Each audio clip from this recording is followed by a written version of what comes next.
Not if it wasn't unsafe, okay? Well, it was unsafe, and we could bring you the paperwork and link you to the website that has... No, I've seen it. A vacate order was So then issued. why does anybody have to go and check? It's right there in black and white. Right. Because that was the building code violation. It's an ECB violation. It's an Environmental Control Board violation. They handle quality of life laws. I understand what you're saying, okay? But I don't know that That is a fire hazard.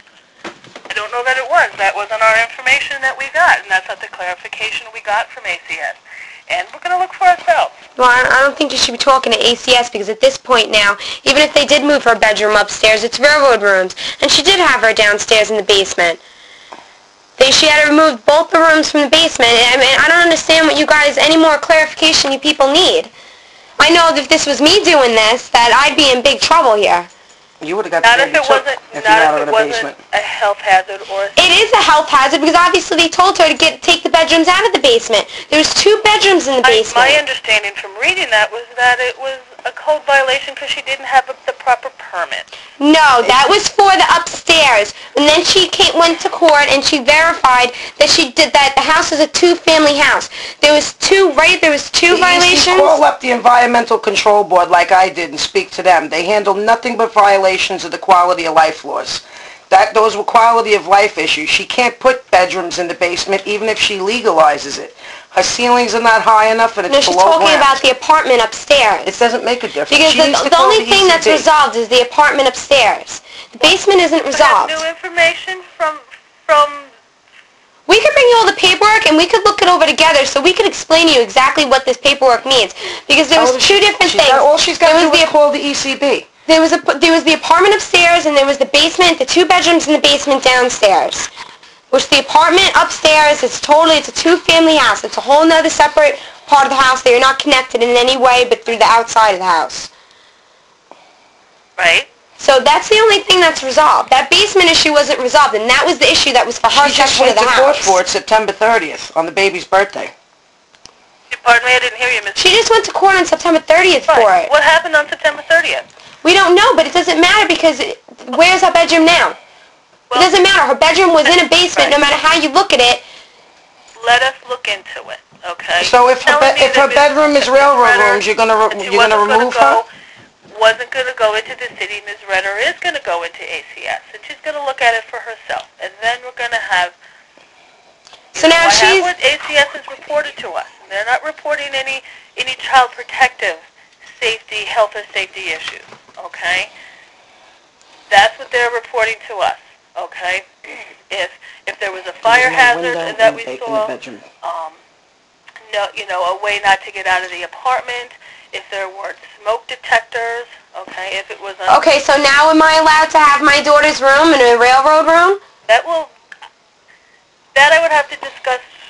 I would have to discuss with Ms. Ritter and Ms. Jackson as to what the sleeping arrangements would be. Well, we can talk about that. Okay, they're gone for the day. I'll discuss it with them tomorrow. Okay, my understanding is that you're living with your mother now. Yeah. Correct? In that home. And our plan is to return the child to you while you're living at your mother's home. Yeah, that's fine, but that's not the problem.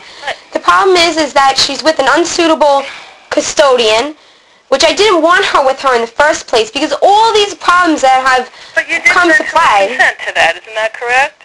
Yes, I did, with the understanding that things would be done a certain way, and they weren't. She didn't uphold her end of the deal. That's the only reason why she got the baby. But that has nothing to do with it.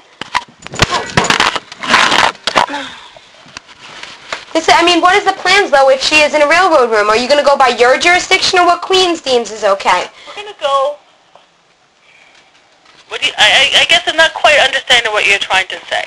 Well, I was told that she can have her, that by Susan, and I recorded this, Susan said that it was okay for her to be in a railroad room in Queens because that was acceptable in Queens jurisdiction.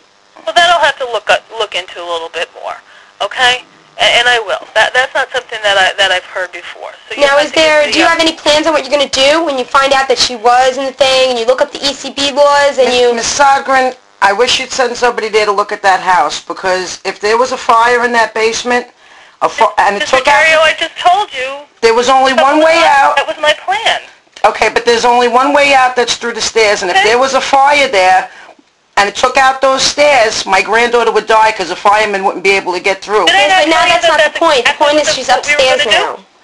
Now she's Say that, and upstairs. I promise you that we will do that, and we will. Okay, but if she's upstairs, what's going to be the plan from there in the railroad rooms? Well, we'll have to assess that. I mean, I've been told that she's upstairs, and I'll make that assessment after I talk to Susan after she sees the home, and after I discuss with the ACS worker some more. All right, will you be the one getting back to me on this? Because obviously I'm getting nothing but, like, lies from both ends. I don't know Yeah, that I would be the one to Susan get back refused to you. You have her- a supervisor and you have a caseworker, okay? Well, she refused me the ACS worker's number that supposedly went there and checked the house. Well, she shouldn't have done that, and I'll address that with her. So, can I have that You ACS? certainly have the right to speak to Ms. Clemente. Hold on. Okay? Hold on. Do you have her number? Did I give it to you? No, hold on a second. What is it? It's 718 Mm-hmm. 262 1630. And I'd like to hear back from you on what jurisdiction we're going by. I mean, the court case is in Suffolk County. There shouldn't be no conflicting jurisdictions or what's okay and what's not okay. Again, there really isn't conflicting jurisdictions. That's... Well, then I guess she'll be removed then, right? Because I'm not allowed to have a railroad room because it's I'm not Suffolk making County's promises jurisdiction. that, okay? I mean, I know if I had her in a windowless bedroom basement, whether I moved her from it or not, if she was there for over a year, I would have had charges pressed on me by you guys. Would you give me the opportunity to look into this a little bit more? I will. I'm just very About frustrated where because this should have all been done already. Sleeping? Okay. If I don't get back to you, I'll have Ms. Jackson or Ms. Redder get back to you. Okay? All right. Thank you very much. Thank you.